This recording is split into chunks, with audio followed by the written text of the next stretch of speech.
You know, one of the, I imagine that one of the selling points of prison that's kind of overlooked is that you don't get to do stuff. See? You know what I'm saying? See? I mean, you're fed. You got a nice bed there.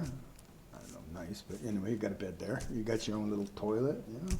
You got bars and a room. You don't have to pay any rent, okay? See? You know, you don't have to do any cooking, shit like that. See, but what happens is you want to do these things. See? So you sign up to work in the library, you know. You sign up to, you know, work in the kitchen or whatever. So you can make a nice shiv. Kill something. But anyway, but you know, see, you want to do things. You know, you say because you want to do things. I mean, I'm just pointing that out. See, so that the pain of not being able to do anything is more than having to do stuff. I'm just saying, you know. And then you got people like Assisi, you know, who's in prison and he's not upset at all. St. Francis of Assisi.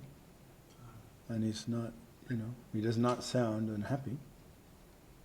You know? He's free in prison. And that might be a useful thing.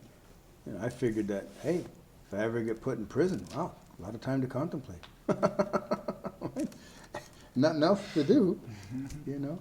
And the Japanese have found that with their prisoners, they introduce Zen. And they do a lot of Zen, and they have a lot of success. A lot of success with, you know, Zen in prison, and then when they get out, they don't continue being criminals. I don't think our system works very well here.